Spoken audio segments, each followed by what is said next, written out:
We wanted to do this interview was through the first part of your tenure at SMU, you haven't been jumping in front of cameras, holding press conferences every week, and you do kind of come across, at least to some, as sort of a quiet, maybe behind the scenes kind of guy. Is that an accurate portrayal of your personality and management style, or is that a result of you stepping back at the beginning, getting to know everything around you, and will a more visible, vocal Rick Hart come out as you get more comfortable in your position? Well, I don't know. I don't know. That's a tough one to respond to. Maybe it's a little bit of everything that you mentioned. I don't think I set out with any intent to be kind of quiet or behind the scenes, but I think that certainly during the transitional period, I think probably your behavioral patterns and where you spend your time, are going to be a little different. And it's been hard to place, I'm not sure what I would say is most important now in terms of, really all the relationships we're trying to develop, and I'm trying to develop, I guess, personally, with the various constituent groups. So I feel like I've spent probably 80% of my time with other people. But again, I guess it depends on if you're in those groups, whether, how you might view that. On the one hand, it's not about me, and so I don't think my role is to jump in front of cameras and hold press conferences unless there's something meaningful to say and unless I'm the person best to deliver that message. So that's not necessarily a bad thing either, but I don't know. At some point I understand that perception is reality, and so I'm not quite sure how to take that particular comment, but at the same time, again, I put a lot of thought and effort into trying to make sure I'm where I need to be and doing what I need to be doing based upon all the various things that our department might be facing at that point in time. So I think as long as I'm comfortable that I'm doing those things, then we'll be okay. And I think hopefully that means I'm facilitating and empowering other people to be at their best. SMU moves next year to the Big East, a conference that doesn't look like it did when that announcement was made. Yeah. Is this still a good move for SMU, and why or why not?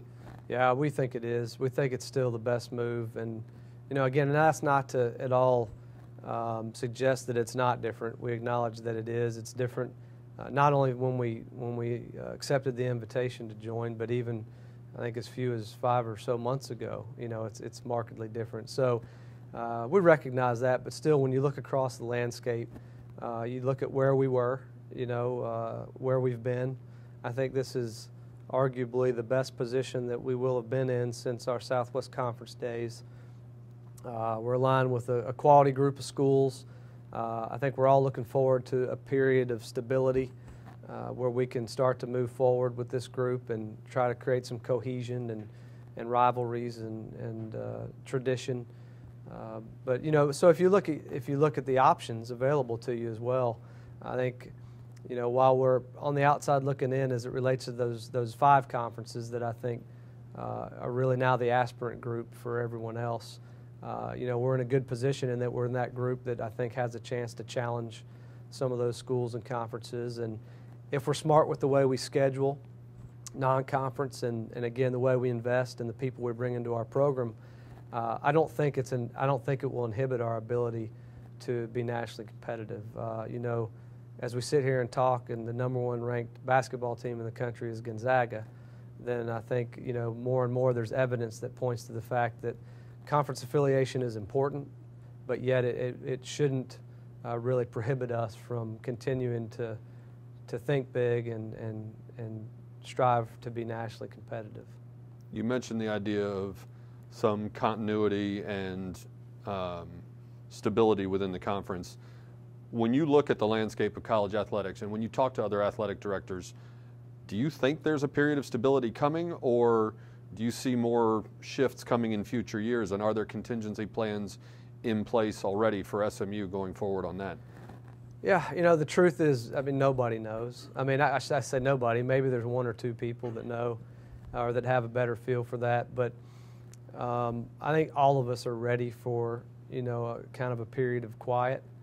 but there are no guarantees. And so I think we're all trying to strike that healthy balance between not wasting any energy and efforts by, running 15 contingency plans, trying to really make sure we're focused on maximizing the opportunities available to us in the existing landscape, but at the same time, certainly being aware of what's going on and trying to remain proactive about,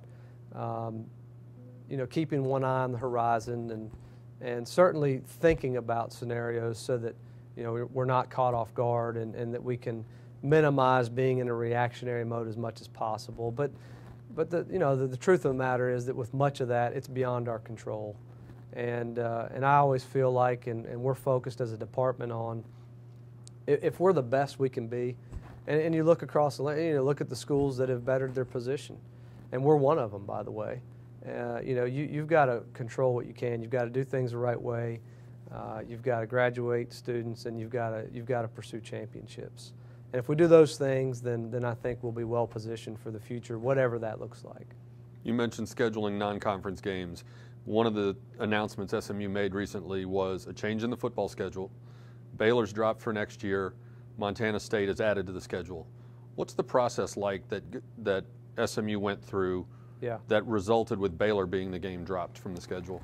Well, it was a long process, and it's unfortunate that we had to lose that game from our 2013 schedule. We really, that wasn't one of our top options. But at the same time, I felt strongly, and the coaching staff and others, agreed that we needed to do something. We couldn't wait a number of years before it fleshed itself out to create a little more realistic and better balance with our non-conference football schedule.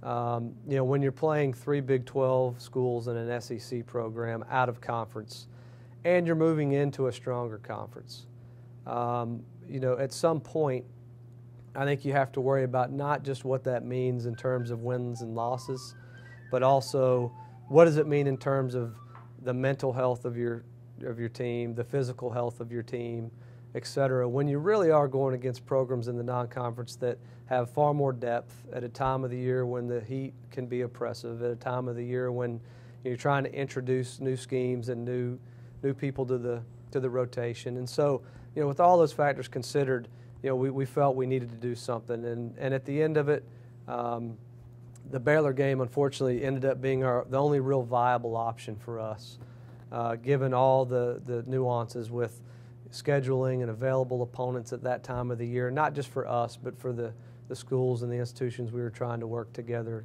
on this with. And so it's unfortunate, but again, our hope is that people will understand and support us. We've still got, I think, one of the toughest non-conference schedules in the country.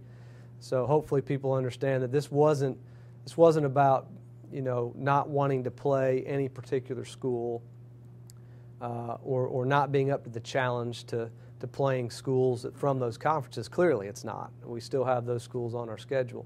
It was just about trying to bring some better balance out of the conference so that by the time the conference season begins, perhaps we're in a little better state to be competitive and to pursue a championship.